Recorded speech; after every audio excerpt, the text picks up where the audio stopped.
very well. That's good. That's good. You look well. I look well? That's Yeah. good. It's good to look well. The light is shining upon me, as you can tell. May I say, I'm looking forward to the time when that question, "G'day, how are you?" is just a casual question. Okay. All right. So we're live. My question is to you.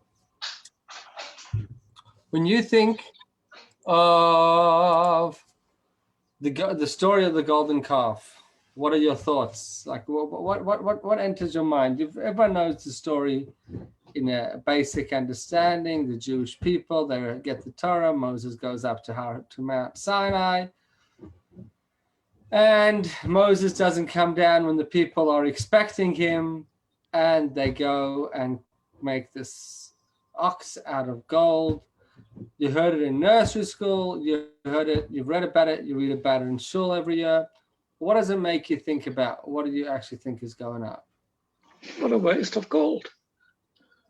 Sorry, what did you say? What a waste of gold. What a waste of good? Gold. No, of gold. Of gold. It's a waste of gold because? They could have put it to good use. Give it to their wives and make them happy. Okay, I hate to tell you this, Fritz, but a big percentage of gold in the world gets put to bad use. And if you're looking for bad use, this is quite a good one. Look, they got a cat to move. All right, I hear you. That's a good one. What else? No, what do you think about the episode, and what does it make you think about it? What is the thought patterns that you've been taught to think about the episode? Like, what does it mean in your mind? What does the episode mean? That's what I want to ask you. Worshipping idols. Idol worship. Idol worship. Okay, does it raise any questions in your mind? Go ahead, Noah. No, I'll wait to finish Irene's point before I bring in something else. Irene, yeah, what did you want to say about worshipping idols? What is it? Does the episode raise any questions in your mind and make any difficulties or anything like that? I don't know. I think the people there might have got up worried that something was up with Moses. He wasn't coming back. So I have no idea. So you're saying two things. You haven't put that much thought to it, but when you do think about it, you're saying you kind of could understand where they were coming from. That Moses wasn't appearing, so maybe they had good reason. Or panicking. Maybe I don't know. Panicking. Okay, good. Okay, Noah, you wanted to say something? Yeah, I don't understand how after what they've been through so far, with the Yam Suf and all the open miracles that they've seen, and then one day, and they switch their mind all of a sudden, and they're happy to go and worship something else. I think it's ridiculous. I don't understand. I mean, it's easy for me to judge sitting here, but I don't understand. But I understand your question remains really the ultimate question on the topic, and that's really the biggest question. And your question is the ultimate question in the whole episode. I hear what you're saying, that, well, maybe my position. But at the end of the day, could you imagine we all 40 days ago, that would have been around the time of the previous lockdown. No, I'm just kidding. It dropped before the previous lockdown. We all saw some mass revelation of God, in the sense that God appeared to us. I think we would still be living off that inspiration, that excitement. That was the most significant event not in all of Jewish history, in all of history, full stop. There's only every other event that ever occurred in history was events that occurred, so to speak, on the physical realm. That physical interactions, even let's say what was the most significant single event? Maybe let's say the bombing of the Hiroshima, or whatever it is, something, the Holocaust, something. episodes, a single event that was one day in history that was the most significant, 9/11, I don't know what day you want to say. All those events have one thing in common. You never saw clearly the hand of something beyond the world interacting. You saw humans or nature interacting with the world. It was the one time in history then all of the Jewish people all saw God communicating with them. It's never happened before that, never happened since then. Now, you would think that that would be, if there was once an inspirational moment, that would be it. And you would think that, you know, it would take some time for the inspiration to wear off. What ends up happening? 40 days later, they don't just do any sin, like Irene mentioned, they do the worst of sins, which is idolatry. Actually, by the way, all we mention is idolatry, but the commentaries tell us that it says that they woke up to play, letzachek, which means that they woke up to do. There was also adultery and promiscuity taking place, which resulted in later on also murder. And on that day, three things had happened. There's three cardinal sins, three major sins: idolatry, promiscuity, and murder all occurred on that day. And this is like the worst that you can go, the worst steps that you can go in. It doesn't get worse than that. Obviously, you just get bigger, maybe, but it doesn't get much worse than that. And it's a mere 40 days later. So that is really the ultimate question. How does it happen? And therefore, just to say, well, the people, they just messed up, you know, they just messed up. There's obviously much more to it. There must be something big that was going on that was at play, that we can't just say, well, the Jewish people, they lost inspiration, or they were missing Moses, they needed Moses. No, there was something bigger happening. Such a thing just doesn't just happen. Okay, go on, Joe. Yeah, just thinking, they say a week is a long time in politics. That whatever promises, commitments, plans are made, 1 week later, the whole landscape has shifted. And that's just a week. So over a month, 40 days, knowing what human nature is, maybe it's not that much of a surprise. Maybe. But then if the question therefore remains, if 40 days the Jewish people can't last after giving Mount Sinai, how are we today, 4,000 years later, but not 4,000 years, let's say 3,333 years, something like that, later, we were supposed to today be okay with the situation, or we were today supposed to still be inspired from that episode? Thousands of years later, if this episode, the episode of giving of the Torah, was going to be the episode of all of history that was going to keep the Jewish people inspired and connected all the way till the coming of the Mashiach, 40 days? Give it 40 years, maybe 40 years, but 40 days. And there is an extra question with that, if I may say, that when they decided to either rebel or lose hope or whatever, like the action they chose to express that was to make an idol. Like, was that the only option available to them? When you're out in the desert, you've lost all your means of support, you've completely dislocated, and your leaders disappeared. And out of all the options available, that's the one they chose. That's also rather puzzling. Yeah. The whole episode is really rather puzzling. Yeah, last one, Fritz, go ahead. Could it be that God organized it that way because we were at such a low point, as in from the people's point of view, that from there on, you only can go up. And if you go up and you take 4,000 years, 7,000 years in total to go up, well, it's easier if you start from a very low point. Fritz, you hit a very, very true point. I'm going to talk about that point as we go on. Very interesting. So Fritz's point is that maybe it was orchestrated by God to make us hit rock bottom. They say when you hit rock bottom, there's only up from there. So there's two options when a person hits rock bottom: either they die or they go up. And God wanted us to have the opportunity to go up. Interesting. I'm going to give that idea, but in a little bit of a different perspective, a different twist on it. But it is a true point. Okay, so that's an important comment, and I want to thank you for sharing that. Let's actually have a proper look at the story, and of course, I'm going to have a few more questions as we go through it. So if you look over here, let's look at this chapter. I'm not going to go through all the commentaries on it, but now let's remember what was going on over here. What was going on is that Moses is on Mount Sinai. Jewish people, 49, the 50th day after they leave Egypt, they receive the Torah. And then Moshe goes up to Mount Sinai. They have this great revelation. Moses is supposed to go up to Mount Sinai for 40 days. 40 days later, Moses is going to come back with what? With the tablets, with the luchot. And inscribed in those luchot is going to be the 10 commandments.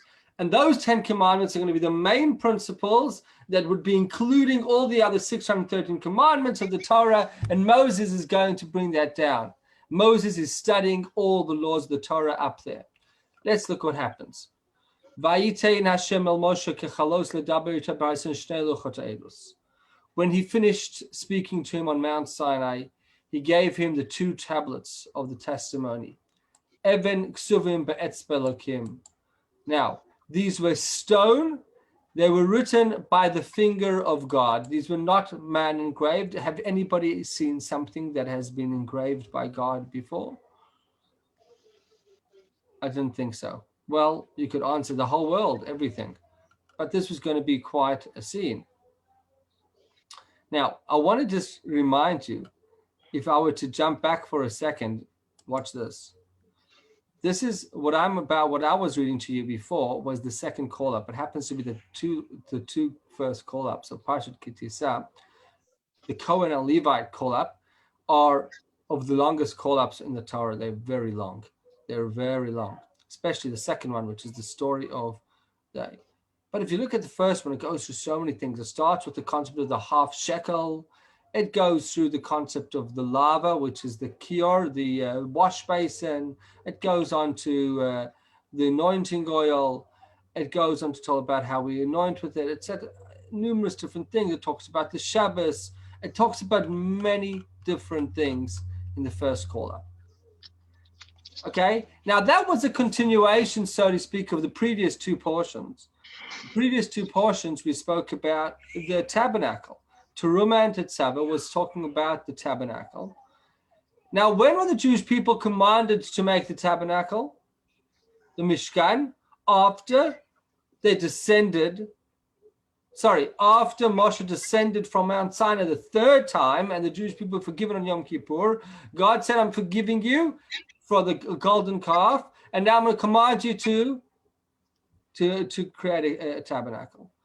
So just putting it in perspective, after we hear about the whole discussion that Moses and God had the 3rd time Moshe was on Mount Sinai, which is after this episode, then the Torah goes back in time and tells us the story of the golden calf.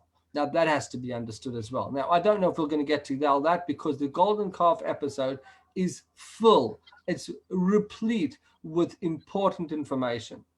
It really is. It's a very important episode.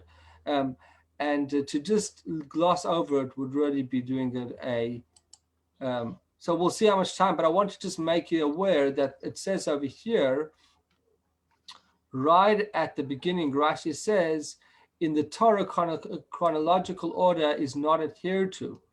The episode of the golden calf took place long before the command or the work of the Mishkan.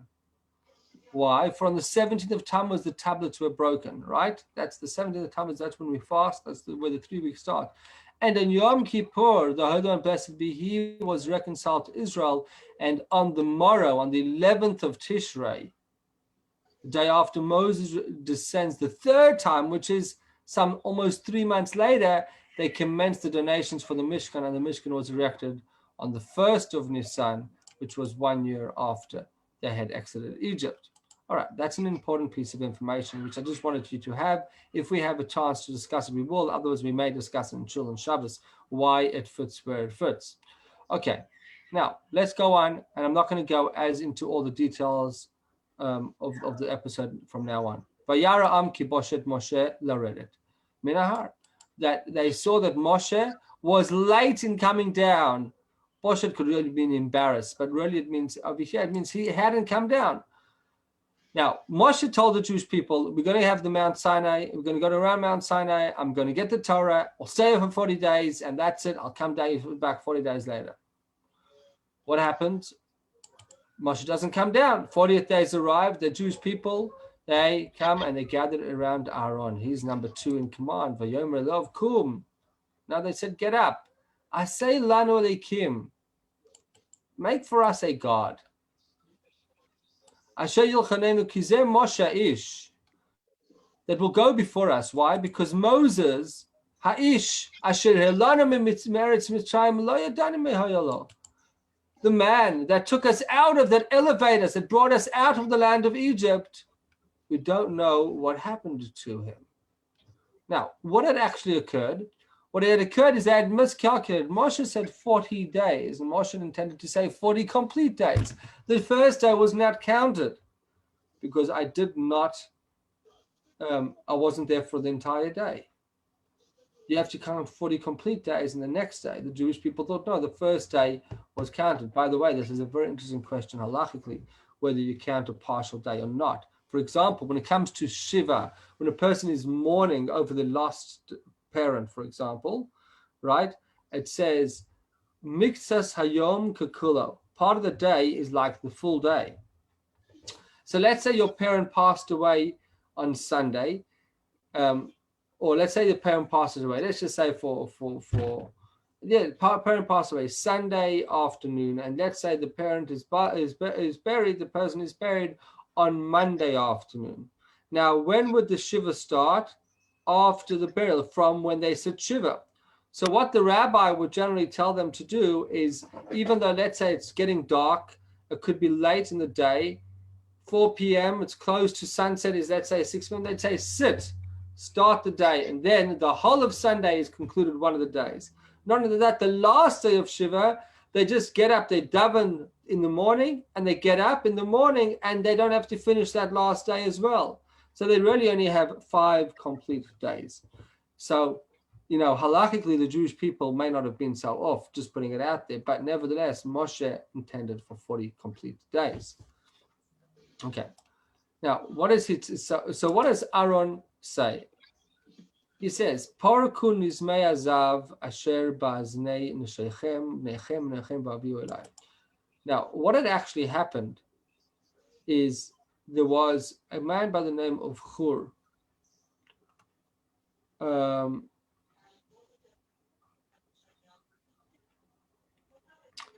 who was Aaron's nephew.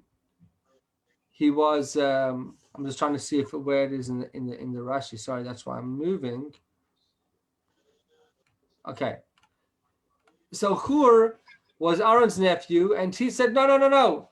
Wait for Moshe to come back. He's coming back. Trust Moshe. If he says he's coming back, he's going to come back. The Jewish people weren't interested.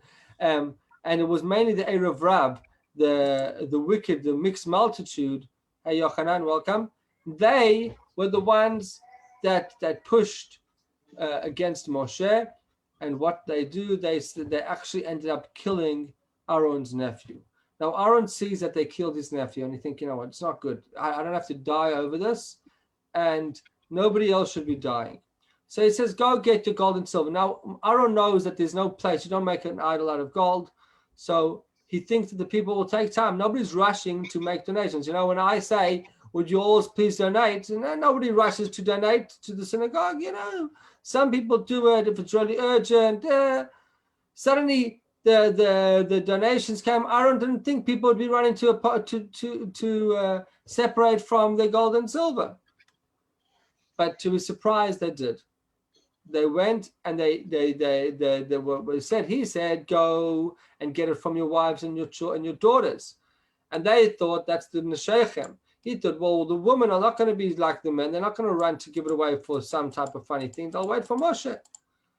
The men had no patience. They were so eager to get rid of and find a way to get rid of Moshe that had just come with all these commandments that they took their own gold. And they said, we don't have to. We'll take their own gold. And they pulled it off and gave it. And in the moment they had. Now, what happened? Let's look at we spoke. The people took off their gold and silver from their own ears, and they brought it to Aaron. So there was no delay. Immediately, Aaron had a huge amount of gold. Now, what does Aaron do? He's trying to play delay tactics, but it ain't working. So look what happens. Vayikach mi adam. He takes it from their hands. Vayatzar oto bacheret. Okay, now it says over here, and he fashioned it with an engraving tool. Now this word vayatzar oto bacheret, Rashi, I'm going to have a quick look at Rashi in a moment. It's not so clear exactly what these words mean. Okay, now what it says is vayaseu egel, and it became an egel masecha, a molten calf. Vayomru. Now look what it says over here. Vayomru ele elokecha Yisrael asher luchem eretz Mitzrayim. This is your God of Israel that took you out of Egypt. Okay. Question number 1.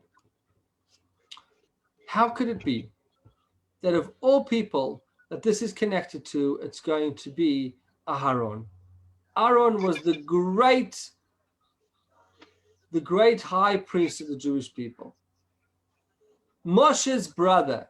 He was a tremendous tzaddik, a righteous person from beginning to end, never had a bad bone in his body, never had any evil, and he's the one that is doing this.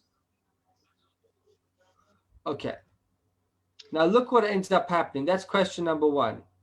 But I want you, while you think about this question, see what happens. Vayar Aharon. Aaron sees. Vayiven mizbeach lefonav. He goes further and he builds an altar in front of it.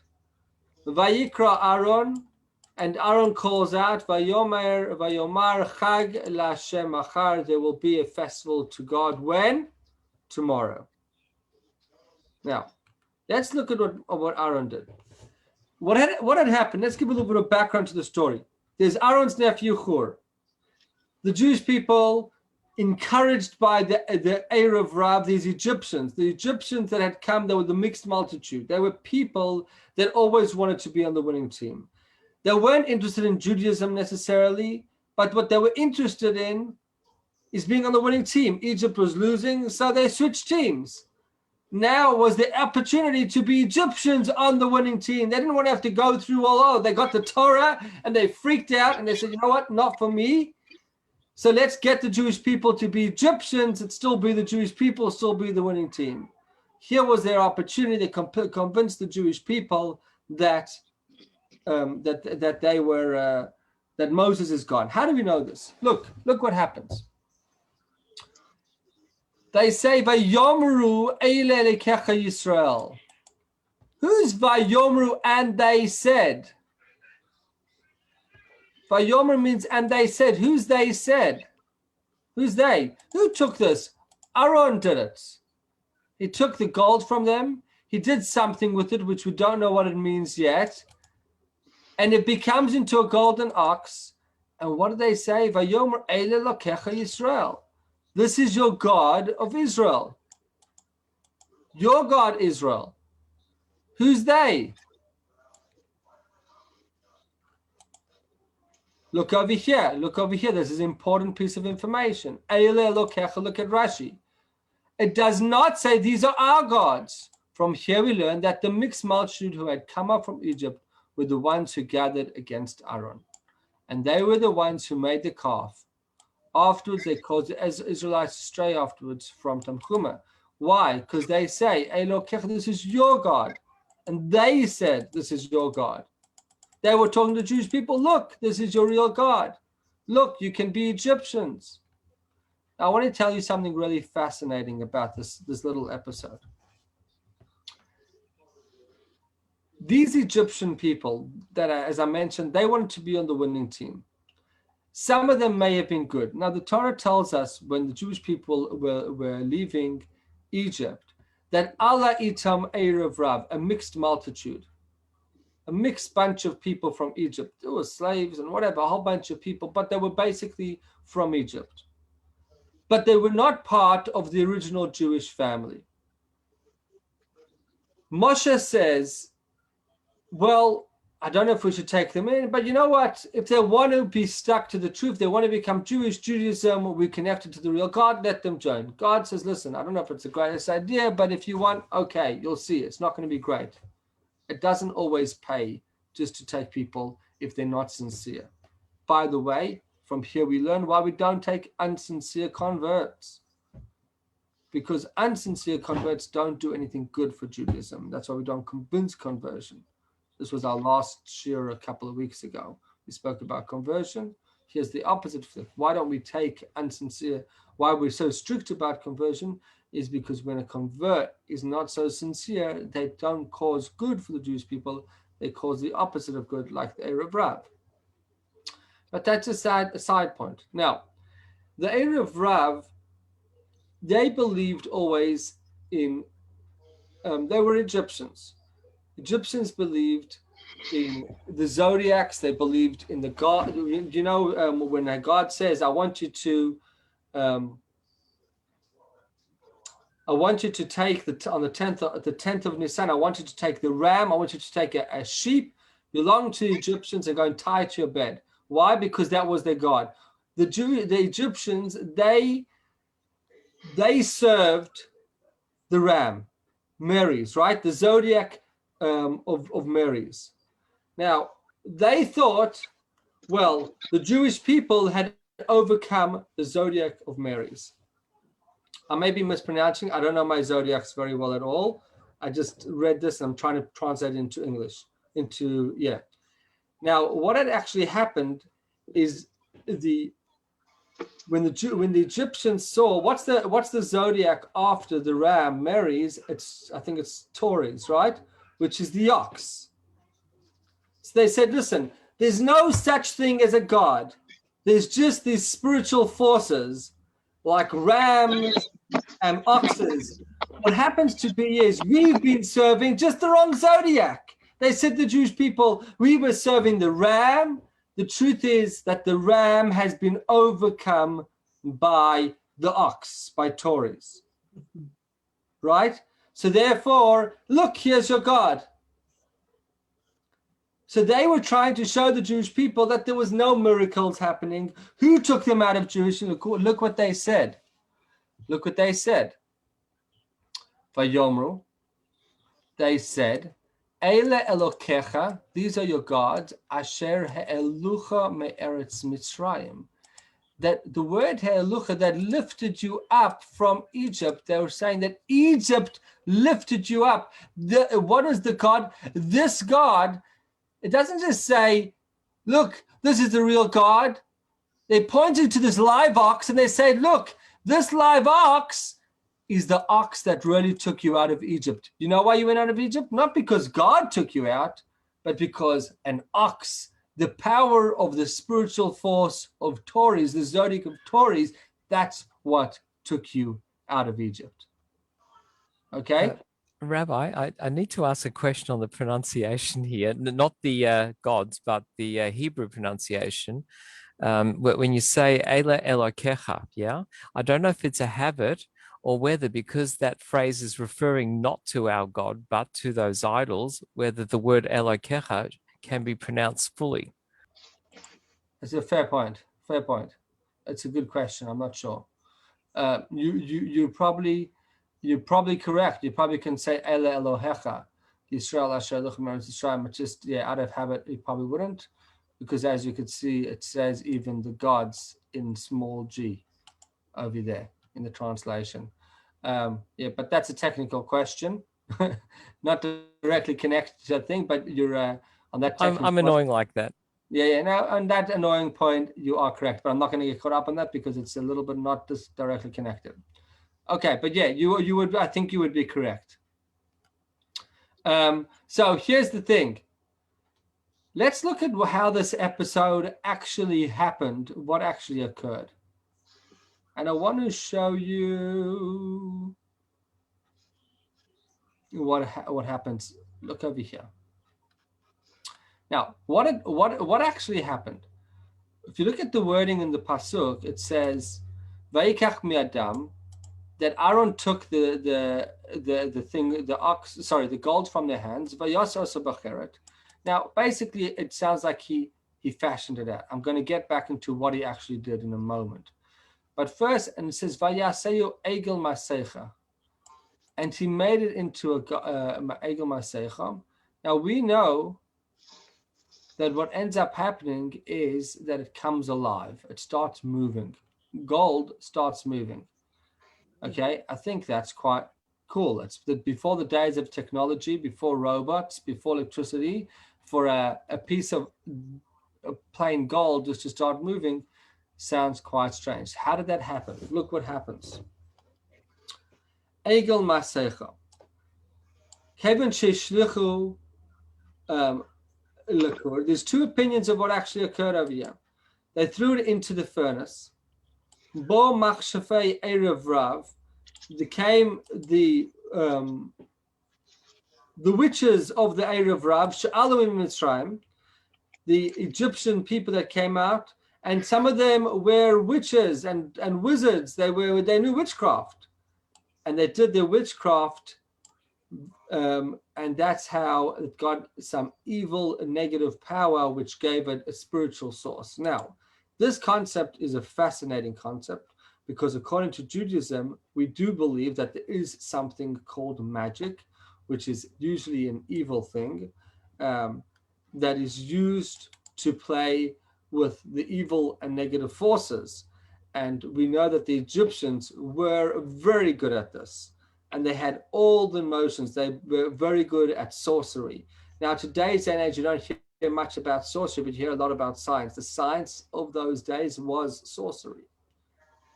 Okay, that's the one approach of how it actually happened. The second approach, and it could have been a combination of the two, was Vayesh Amr Mika Hayasham Shiyatza Mitoch Tumusa Binyan Chismachon. V'hade b'yosham b'tashe kasev b'Moshe alei shur al shula alei shur Yosef mitechnilis b'shluch yitechakur v'yatsa egel. I want to just show you that in the Hebrew. Let me explain to what's going on. You can read it in the English over here. That Micah was there and emerged from a layer of the building where had been crushed in Egypt. Let me explain to you what happened. The Talmud in Sanhedrin, over here in Sanhedrin, it tells us the following. It says that one of the things that the Egyptians did, that when they said that you have to make your own during the slavery, and when it got really bad, and they said you have to make your own cement to make the bricks, get your own straw to make the bricks, and the Jewish people couldn't do it. They said, okay, we're going to take Jewish children and we're going to replace the Jewish children with bricks. Okay, now Moshe sees them doing this, and he sees a Jewish child, a live Jewish child, being placed in one of these pyramids or buildings that they were building by the Egyptians. And he says, that's terrible. I can't do that. I can't see it. And he's about to take the child up when God tells Moshe, no, leave the child. It's been decreed that the child should go there. And Moshe says, no. I want to take the child out. And God says, okay, take the child out and you'll see what will happen to this child. Now this child, his name is Micah. He's a troublemaker. There's a whole bunch of midrashim about what he does. I'm not going to get into all the details. But from day one, he's there only to cause trouble, basically. And what he does is he finds out. Now, another thing that you have to understand is Moshe had actually brought the bones of Yosef out of Egypt. Why? The Egyptians served Joseph. Joseph had saved them from a famine.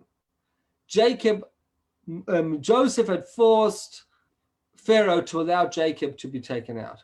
Jacob had brought blessing, but they had to now but they would not let Joseph's body out of Egypt. So what do? They mummied him, and then they put him in a lead cast, and they put him on the bottom of the Nile River. So it would be impossible to get hold of Joseph's body. No one would be able to find it. And what they wanted therefore? So they believed that by having Joseph's body in Egypt, in the Nile, it would bless the Nile. Joseph had made his brothers make a promise to him on his deathbed on the end of the Parsha of the book of Genesis that they would take his bones out of Egypt. So what does Moshe do? He doesn't know where. He just knows it's somewhere in the Nile, right at the bottom of the Nile. It's like searching in the middle of the Atlantic to find something. It's impossible. Remember that plane that disappeared? What was it? The M737 or something like that? 737, the Malaysian airplane that just disappeared into thin air a few years ago. One of the greatest aviation mysteries. Remember that story? It's like trying to find that somewhere in the bottom of the ocean, probably. Right? You can't find it. It's like finding a needle in a haystack. How's he supposed to find it? So what did Moshe do? He takes a piece of metal and he writes on it, Alei Shor, a rise ox. Why? Because many of the tribes had different names that were given to them. They were compared to different animals. Joseph was given the description as being as mighty as an ox. He was described as an ox. So he says, Alei Shor, rise ox. And he puts this tablet into the water, and all of a sudden, by itself, that casket of Joseph's bones rise up and come out of the water. He doesn't have to search for him. That's what happened while the Jewish people were emptying Egypt from its riches, from its wealth. Moses is busy taking the bones of Joseph. Now, this troublemaker, Micah, he knows about this. So what he does is, Moses is on Mount Sinai. He sneaks into Moses' tent. He goes and takes the plate that says Alei Shur. He throws it into the fire, and out comes Alei Shur, means a rise ox. From the gold that Aaron puts into the fire comes out a golden ox. And this was done by this troublesome Micah. It has powers, and that's what the effect that happened. That's the way it happens, okay? All right. So that's a little bit of the background to the story. Let's look at one or two more points before I get into some just more classical points and drive this whole episode down to what I believe is one of the key messages that we learned from this episode. What actually happens is Vayar Aaron sees that this live ox has come out, and he sees it. And so, as though when you see that the word, and he sees it, in other words, he hadn't made it happen. It kind of happened by itself. That's how we know that it happened by itself. He never made it happen. But he also sees what was going on. Look inside Rashi. He saw that it was alive. He saw that it was alive for the likeness of an ox eating grass. And he saw that Satan's work had succeeded and had no words to store them completely. He didn't know what to do to complete them. So what did he do? He said, tomorrow, there'll be a festival to God tomorrow. Why did he say tomorrow? He thought, hoping the Jewish people would sleep in and Moses would come back in time. Look what he says, Shema Yomai, not today. Perhaps Moses will come before they would worship him. And that's why, so by the way, this is the story that I was looking for before. He saw his sister's son, Hur, who had reproved the Israelites, and they assassinated him. That was the meaning of a Yivin. Okay.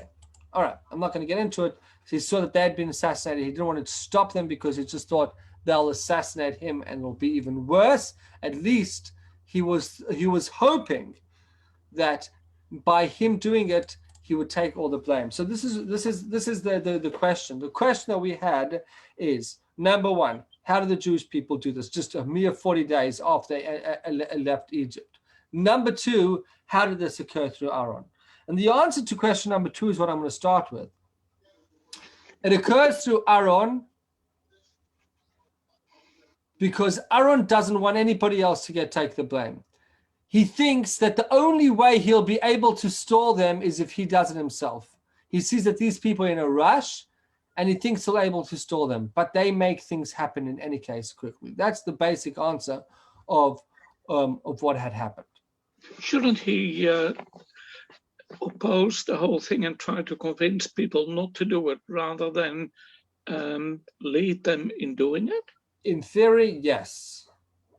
But in practice, he didn't believe at the time that it was possible. So he believed at that point that they were beyond saving. How did he know that? Because his nephew was already killed by them for trying to stop them. And he thought that if he tried to stop them at this point, they would kill him. They were in the heat of the moment. And therefore, the best that he can do is not to get killed, but rather he could delay them till Moshe comes. That's what he was hoping to do. Okay? Now let's look what happens. Vayashkimu. Vayashkimu means they woke up early, not what Aaron had wanted. Vayalu olot, vayagishu shlamim, they brought sacrifices. Vayeshev kalam lechol v'shasu. The people woke up and they got up to eat and drink. Vayakumu letzachek, and they were making merry. Now, this is what I was going to show you. Letzachek could mean to mock, and it also could say that they were doing connotation of sexual immorality. Okay, the word letzachek is used also by Yitzchak and Rivka when they were Isaac and Rebekah. That it says that Avimelech, they pretended they were brother and sister, but Avimelech sees them letzachek. He sees them playing together. Letzachek, the same word, and that means sexual conduct. But here you see that it's a sexual immorality, which actually led to the death of Hur and other people. All right. So I want to go back to, I said I would look at this, and this is where I want to say, look over here for a moment. I'm going to try to read it in English, even though it doesn't make much sense in the English as much as the Hebrew. It says, now, this clause can be rendered in two ways. Rashi says panim, two panim. Panim means faces. There's two ways, two perspectives. One, it's an expression of tying, or like a kerchief. In other words, to tell us that they were like, he just like kind of took little mounds and he tied them together, put goblets, pieces of gold together. And the second is that he actually formed it like a smith forms it. Okay, now, why am I telling you all this? Because we have a major question. We have a major problem with this whole episode. The whole big issue with the episode is that how could it be the Jewish people that have just left Egypt and now already in a very short amount of time, they have already did such a horrible act. And not only that, the act is coming through none other than the greatest person that was down there with them, which was Aaron. And the answer to this question is as follows. There's many people ask this question, many people that try to answer this question. And the answer is this. What did Aaron actually do? The answer is he actually probably formed it. Now, why would Aaron do that? And the answer to that is that he formed it because God made him do it. In other words, what we're saying is like this. The only way that the Jewish people 40 days later could have actually have done this is if God made them do it. Historically, we have two episodes where we know that the Jewish people, that the people alive did a tremendous, a terrible, transformative act. They called the Chet Ha'egel and the Chet Eitz Hadat, the sin of eating from the tree of knowledge and the sin of the golden calf. In both cases, in the case of eating from the tree of knowledge, we know that God puts over there the snake to convince Eve to eat from the tree of knowledge. Why? Because God needs there to be a world that is based on a free choice, and the whole purpose of the world is in order that you should have this free choice, not live in the Garden of Eden, etc. So while it looks as though the people did it, Adam and Eve did it on their own volition, they really were made to do it by God. So they didn't have free choice then. So to a certain degree, they did not have free choice. In such a case, we would have to say that, in other words, what we're saying is that God made it happen. God needed this to happen. Why did he need this to happen? Because one of the great, this is what we're told. We're told that when Adam and Eve were created, they were created without an evil inclination. They only wanted to do good. But God gave them one evil inclination, in other words, one desire for one thing which was going to oppose him, and that was it. And he made sure that they stumbled. The same thing was after the Jewish people received the Torah on Mount Sinai. We're told that they returned to that state of pre the tree of knowledge. That they were not able to sin. They were in a very high inspirational state. It was a transformative moment. It was like a rebirth for the Jewish people. The problem with it, it's not the way God intended things to happen. God didn't want us to be a perfect beings forever. That wasn't the purpose of the Torah. The purpose of the Torah was that we should be able to sin and repent. The way it was at that point, there was no place whatsoever for anybody to sin, and therefore, more importantly, there was no place for repentance. That's not what God wanted. I wanted to say this is a very subtle point, but it's really powerful if you listen to it for one moment. The power of repentance is much greater than the power of somebody that never does anything wrong.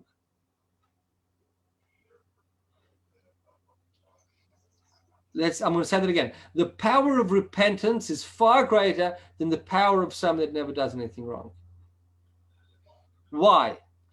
Because when a person is in a relationship and they've never done anything wrong, there's never had something that has come in between them, they don't know the real power of the relationship. You know, when a person is like, I don't know if any of you have experienced this, but you probably have, that you feel like you've been doing the right thing every day, day in and day out. You haven't been caught up in anything wrong. And then one day something happens and you do something that you shouldn't, whether it's with your spouse or something, whatever it is, you mess up in some way. And suddenly you feel like, you know what, I'm not the most perfect person. I'm not the person, I don't have the most perfect relationship anymore. What that shows you is that there was a moment that your own personal desires, let's talk about like a man and a woman. Husband and a wife, they have a relationship. They have a good relationship, things are going well. One day, one of the spouses does something, whatever it is, against the other spouse. But not necessarily against them, but something that they really don't appreciate, but mainly for their own purposes, right? What does that mean? What does that throw into this relationship? Suddenly, that person has put their own desires and their own personal will above the relationship in general. Now, what actually happened to the relationship? It's in jeopardy. But they now have the ability to rectify it. And when they rectify it, they have the ability to come back together. And when they come back together, they have the ability to be much stronger than they were before. Because there was something that came in the way and they were able to overcome that issue, that obstacle.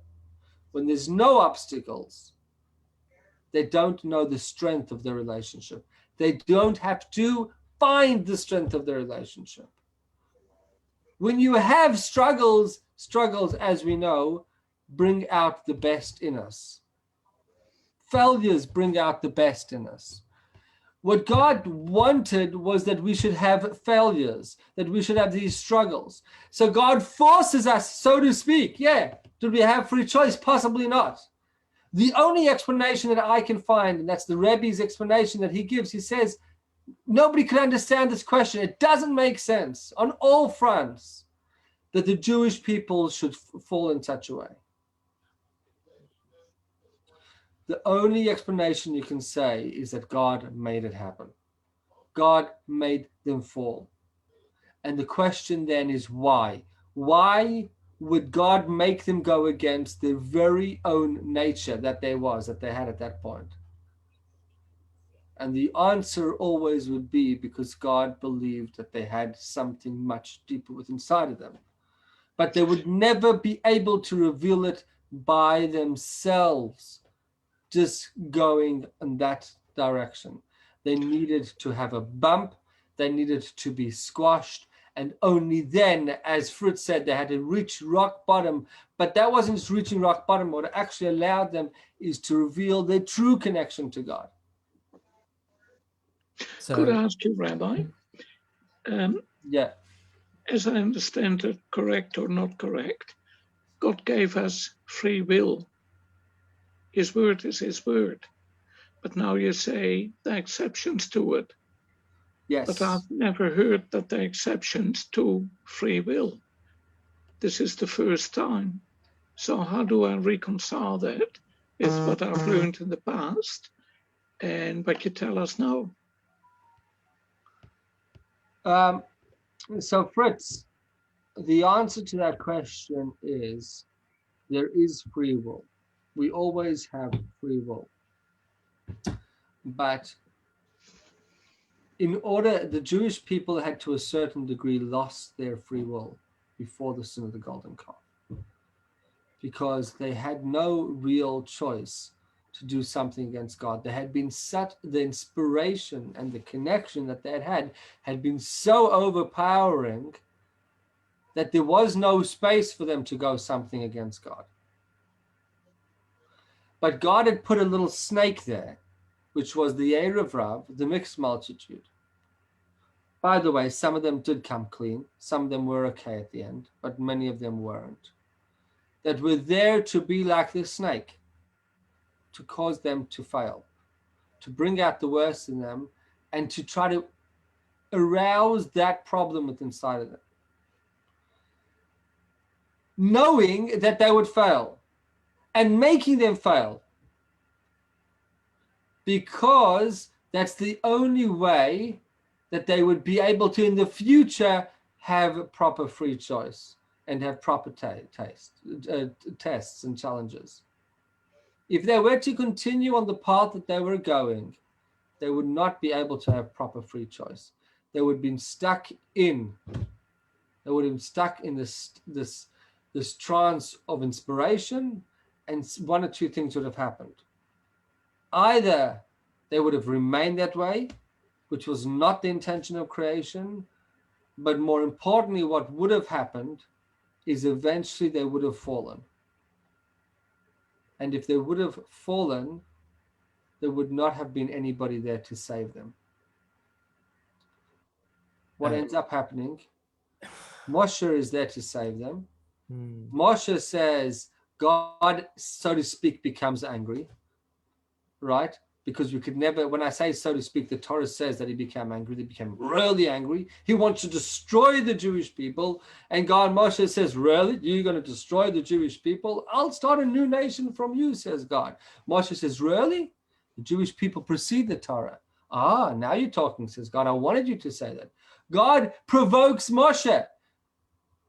When God says, you think God doesn't know all the answers to Moshe's questions? God knows exactly what Moshe is going to say, but he needs Moshe to say it. He knows that Moshe is going to say, hey, look, you take all the Jewish people out of Egypt, you go and kill them 40 days, 100 days later, and all the Egyptians says, well done. This God, what type of God do they have? They served God, and then he goes and kills them in the desert. Does God not know that? Did he not have that calculation? Did he make a miscalculation? No, he knows all of that. but he needs us to come up with it. Now, here's the thing. How do I know that God was trying to reveal something deeper inside the Jewish people by causing us to do the sin?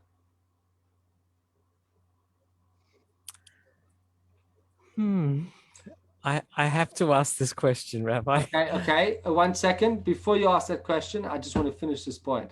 Okay. How do I know that God, and the answer to this question is this.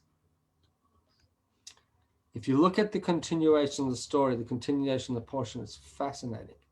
We read it on some of the festivals and we read it on fast days. The discussion that goes on between Moshe and God in the future.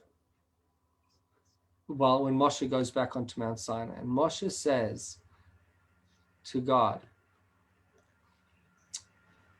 first of all, he says, if you're not going to forgive them for my sake, you made a promise to Abraham, Isaac, and Yaakov. Why should I believe you? That when you say I'm going to make a new nation from you, why should I believe you? God says, oh, good point. So nobody will believe in the future. When Moshe manages to, so to speak, get God to do it, what does God reveal to him? He reveals to Moshe the 13 attributes of mercy. And he says, from now on, I want you to remember, what are the 13 attributes of mercy? Hashem, Hashem, God, O God, Kel Rachum V'Chanun. I'm the merciful one, gracious, slow to anger, etc., etc., etc. Forgiving, cleansing. Now, why does he tell them to this? And he says, and I want you to have, if not for the sin of the golden calf, we would never have the festival of Yom Kippur. What is Yom Kippur? Yom Kippur is ultimately that opportunity that we have once a year to say, you know what, I've messed up. But even though I've messed up and I feel disconnected from God, my connection to God goes much deeper than those moments that I messed up. Now, this only applies when a person messes up unintentionally, because you can't say that I'm having my relationship with my wife is going so well, let me go and mess up so I can rebuild my relationship. But if something occurs that makes your relationship go sour a little bit, and you mess up, and then you rebuild it, what that allows you to do is to come back together and reveal how your true connection was much greater than that own personal desire that you fulfilled at that moment.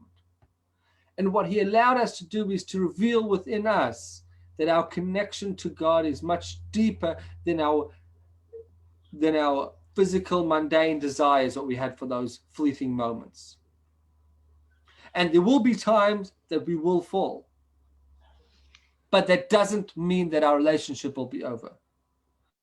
Because God's connection with the Jewish people was, it says God is all merciful, forgiving, etc. Was that only after God had forgiven the Jewish people? Was there a new God suddenly? Did God recreate himself after the sin of the golden calf? No. The first lesson the Jewish people had to learn after receiving the Torah is that perfection is not Jewish. Okay? Perfection could work in other religions, I don't know.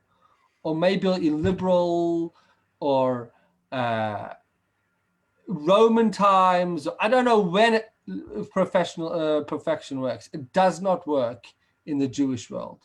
We are beyond perfection. No one is perfect. It doesn't mean that we can't have high standards for people in high positions, in leadership positions. But what it does mean, and this is the ultimate lesson, the golden calf. The golden calf, yes, it's a terrible, disgraceful episode, but you know what it really means? It means that we are people and we are flawed. But we have a deeper connection that goes beyond our natural, physical, mundane desires. And if at moments we are overcome by desires and we fall into that trap, God forbid, don't wake up the next day and say, I have no more connection to God. Because you're no longer feeling inspired, remember this. The Jewish people fell to the deepest pits only to rise up higher. And then what happens? God comes down on Yom Kippur. Why is Yom Kippur the Day of Atonement? Because on that day, God revealed to the Jewish people that their connection to him, to God, is deeper than their own misconduct, deeper than their own sins. And yes, there are times they will fail, but as long as afterwards they wake up and they get back and they reconnect to God, they will be okay.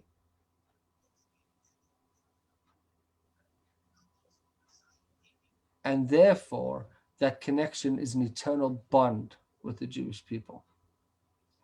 It's an eternal bond, and it's the ability to always remember that nobody is perfect, besides for those very few individuals, tzaddik gamors, that are rare, as we're learning in Tanya.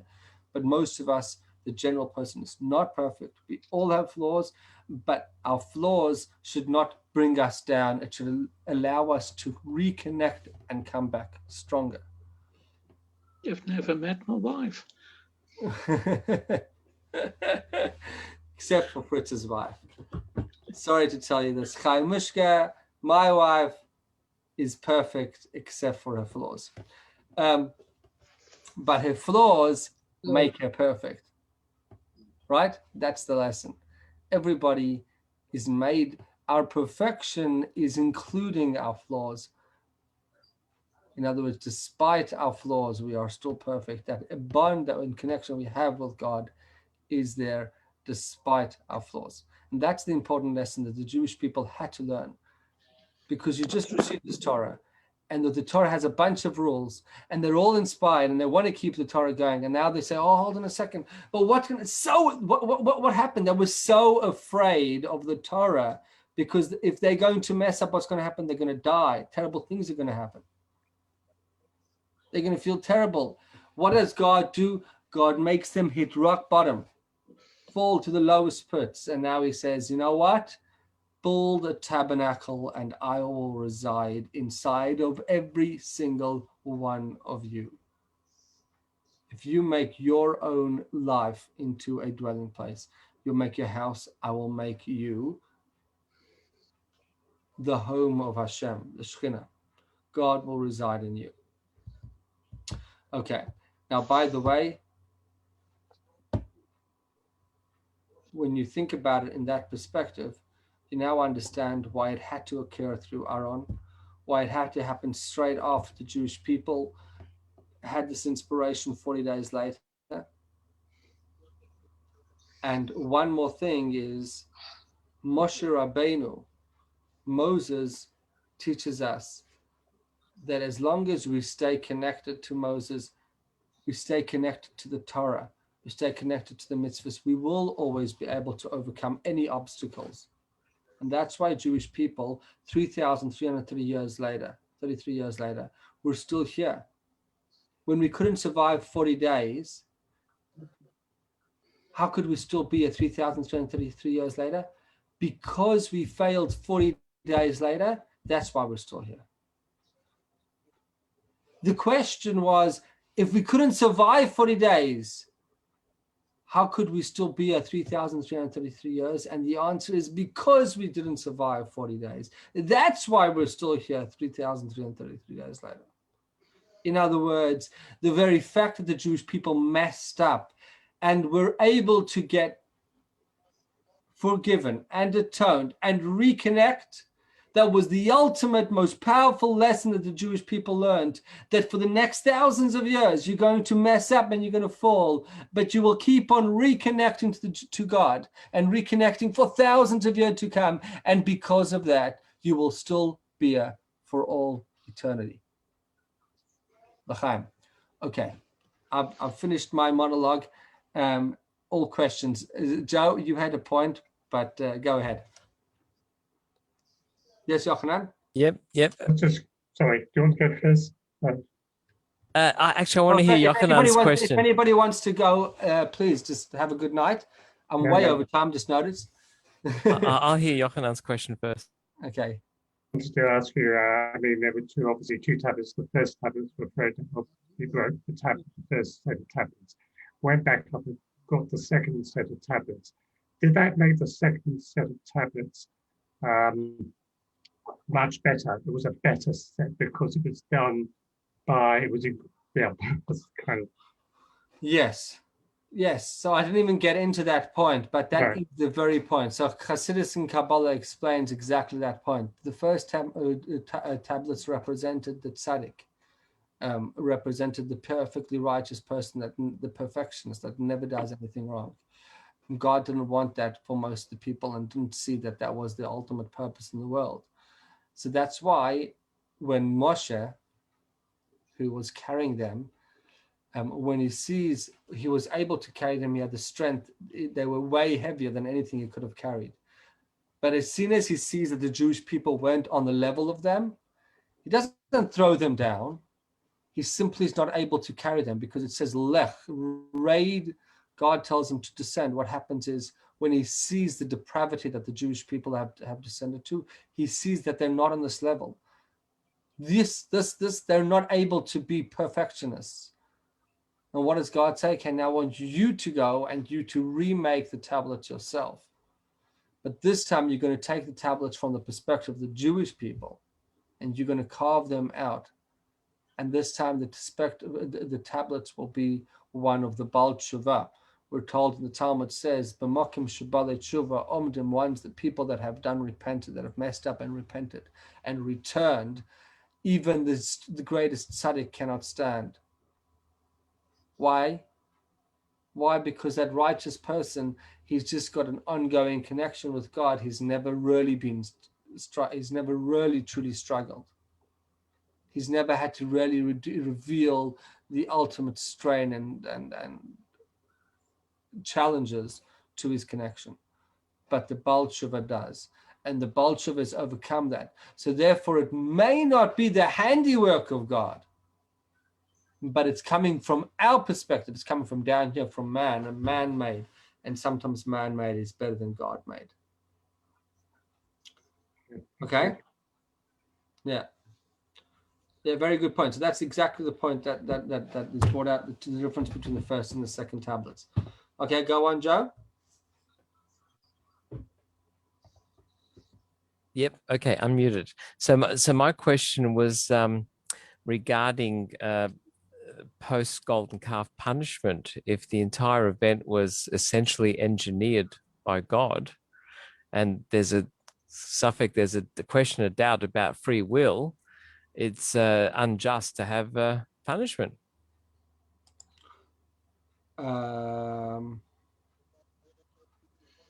Yes. So what was the punishment?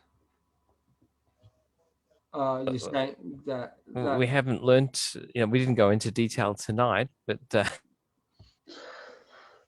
okay. So you're talking about, so the punishment would have been that certain people would have been killed. Is that what you're saying? No, that does seem to be a consequence. Yeah. 40 years being in the desert. Okay, the 40 years in the desert was because of the spies. All right. And by the way, now that you mention that, it's a whole question. It's a big question that you have, and it's an important point that you have. God needed the Jewish people to be in the desert for 40 years. Okay? The Jewish people had free choice whether to believe the spies or not. But God wants to make sure that they stay there, but he doesn't want to put them there just because. He wants them to earn the right to stay there, so to speak, earn the right. He wants them to get there and stay there because of them. Is it ultimately truly a punishment? No, you could see later on that the spies actually didn't even want to go into the land of Israel, but that's a discussion for another time. In answer to your question, Joe, I would say this. The very fact that Aaron was able to do what he did, and that God allowed an ox to come out and people to get all excited, that certainly was not free choice. In the sense that it was miraculous. Okay? But the fact that certain people pushed and encouraged it more than others, we're told that after this episode, you're a Cohen, right? Cohens are from the tribe of Levi. What had occurred is when the Jewish people left Egypt by the 10th plague, death of the firstborns, God said, I saved the Jewish firstborns because I wanted them to serve me. And that means every Jewish firstborn that's going to be born is going to come and be the serving in the tabernacle. They're going to be the people, the priests of the Jewish people. What ends up happening is that when God makes the golden calf, and he spoke, it has to happen. But he doesn't say who has to be responsible for it, or who has to have done who has to serve it. The Levites are the only ones that don't fall into the trap. And God says, okay, well, the firstborns did, but the Levites didn't. And therefore the firstborns are tainted. The Levites are not. And therefore the Levites end up becoming the priests, which begs the question further, how come Aaron, who himself was the most involved in the whole episode, he still retains his position, which is a separate question. And the answer to that is simply because Aaron really did have good intentions and was really trying to delay them, and God saw that. Nevertheless, Aaron's involvement, as Fritz said, maybe should have done more, and because of that subtleness, Aaron is punished, and his two sons do die at the inauguration of the tabernacle some 6 months later. Well, not 6 months later from this episode, 6 months from when Moshe comes down. So in answer to your question, Joe, the people that end up dying are the people that went beyond the free choice that God had taken away. They had gone in and of beyond. I'm going to finish off with one last question after this, if there is. I don't want to get too carried away. When the Egyptians go into Egypt, we're told, when the Egyptians put the Jewish people in slavery, God wanted the Jewish people to go into slavery. So why are the Egyptians punished? It's the same question. The Egyptians never had a choice whether to put the Jewish people in slavery. And the answer is that God just said that the Jewish people have to be enslaved. He didn't say that you have to persecute them and take them and murder them, God, drive them crazy.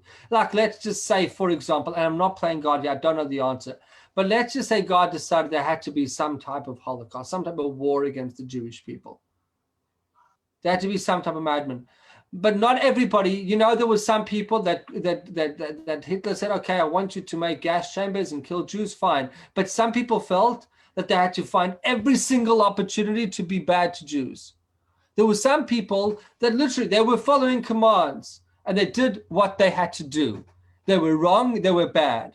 But there were some people that made it their whole mission in life to harm and do wrong to Jews, right? That was the Egyptians. So what do we say? Why did the Egyptians end up suffering? Because God said that the Egyptians should enslave the Jewish people, but not that they should be cruel and murderous, etc., etc. All the other things. They went way beyond the free choice that God had taken away from them, the opportunity to enslave the Jewish people. It's okay to enslave it, or, well, it was at the time because God had wanted, but not to go crazy and to totally be, murderous to the Jewish people. The same thing is with the Nazis, by the way.